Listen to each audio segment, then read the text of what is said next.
back in 1995, and the town of St. Francisville is built on a finger ridge, and so the town is 2 miles long and 2 yards wide. And we have a historic district, the boundaries, Commerce, Ferdinand, Royal Streets. We are approximately 60% residential, 40% commercial. So we do live, work, and play downtown. We have our courthouse downtown, our historic churches are downtown, we have boutique shops downtown, art galleries, antique stores, town hall, fire department, tourist information center, historical society museum, restaurants, bed and breakfast. So we have a good gamut of everything downtown. Magnolia Cafe was established in 1982 by Robin Marshall. She's the sole owner and has been. Started out as a health food store and kind of a Volkswagen repair shop in a little building just in front of us. And then it has evolved into just a full-service family restaurant with live music every Friday night, and we're open 7 days a week from 10 to 4, and we serve dinner on Thursday, Friday, and Saturday nights.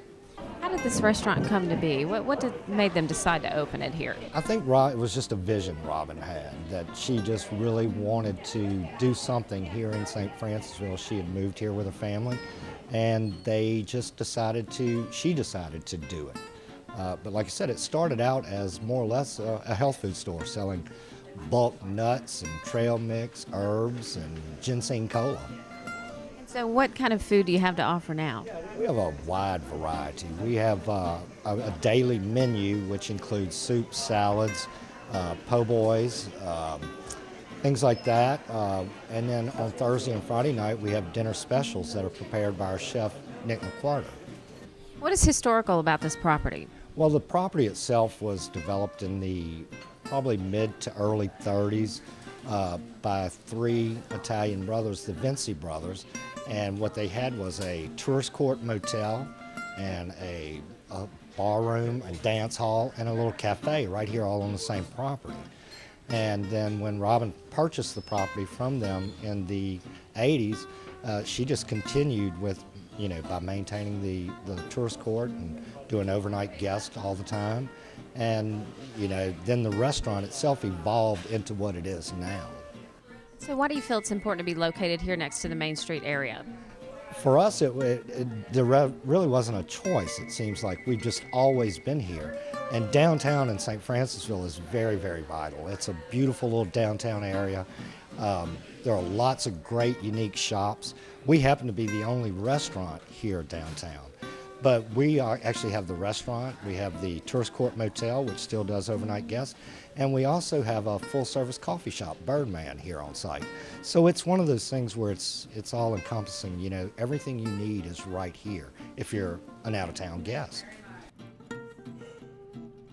The Barrel House was originally built in 1809. That was the 2-story section. And then the second part was the newer part, which was added in 1858, just before the war. And it was owned by an attorney then. He added that section on the Greek revival columns across the porch and the New Orleans wrought iron railings on the old house. Then right after the war, his law partner bought the house in 1866. And it stayed in that family for 125 years until I came along and bought it in 1984. We have a bed and breakfast in 2 houses. There's the Barrel House itself, which is this one, and we have 4 accommodations here, 3 rooms and a suite. Then we have the Printer's House, which is the oldest house in town. It predates the town. It's diagonally across the street, and we have 3 suites over there. They all have their own bedrooms and parlors or sitting rooms. We have a big website, and you can just Google it, Barrel House Inn, and it'll pop up. We have everything pictured, priced, and described on there. We have lots of information about what to do here in the area. We have 4 days worth of activities, everything from hiking to Civil War, the Angola Prison Museum, 6 beautiful plantations, and 3 of the best gardens in the South. So lots to do here in the area. We'll keep you busy. This is one of the early plantations. It was never sold out of the family since the 1790s when it was started typical of the early houses, very simple raised cottages, really built for the climate more than anything else. It wasn't until the second and third generations that you get the big elaborate Greek Revival houses like Rosedown, for example. And tell us what all visitors can see here when they come onto this property. Well, they can walk on the grounds, they can stay in the cottages. Some of them are historic dependencies. The house is beautifully furnished with antiques, and so this is a wonderful area. We're a year-round tourist destination here, and we've got six plantations that are open on a daily basis for tourists to enjoy. Beautiful gardens and wonderful recreation. You know, we're finding that a lot of visitors come not just for the history but for the recreation now. And so we've got the Tunica Hills here with great hiking and biking and birding, a lot of outdoor activities as well as touring some of the historic places. And a part of your home has stayed the same for quite some time. Tell us about that. The parlor was furnished in the 1850s and has never been redone at all. It's completely intact, and it's just a time capsule in there. Beautiful furniture. Tell us about the accommodations here. We have 8 cottages. 5 of them are 2-bedroom, 2-bath, completely equipped with kitchens and bathrooms and double jacuzzis and fireplaces. Just a quiet, relaxing place.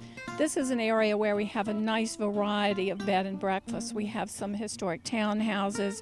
Some of the plantations do bed and breakfast. We've got a nice golf resort, beautiful lakeside clubhouse. So we've got something for everybody in the whole area. When you do a tour here, what do you tell visitors? What do you show them? We show them the grounds in particular and the bed and breakfast. The house, which has never been sold, so it's just full of historic items. Tell us about some of the gift shops and boutiques here, especially the Shanty too. I hear they've been here for 46 years. They have. She has been here the longest. She used to be in her present location. She has been there probably 20 years or more. She does ladies' apparel, children's apparel. She has a candy shop called Mandy's Candies. She does gift items, housewares, jewelry, just a wide range of really nice stuff. This is a different part of Louisiana. It's really unspoiled. It's English rather than French, and we have a lot of places that are still in the original families. So you get a real feel for Louisiana history that is not New Orleans and Cajun French country. This is a whole different area. The Tunica Hills give us nice plants and wildlife that nobody else has in Louisiana. Our downtown area is a very vital, alive, historic downtown. It's listed on the National Register as well as the National Main Street program community. So it's a wonderful place that's a mixture of residential and commercial structures. So at 5 o'clock when the shops close, it doesn't shut down. You know, there's life 24 hours a day in our downtown area. So what would you tell visitors is special about St. Francisville? Why should they visit this place? It's just an absolutely beautiful parish, and then downtown is just very unique that it's basically a one-street downtown with 3 historic churches, lots of unique shopping, beautiful old restored homes too.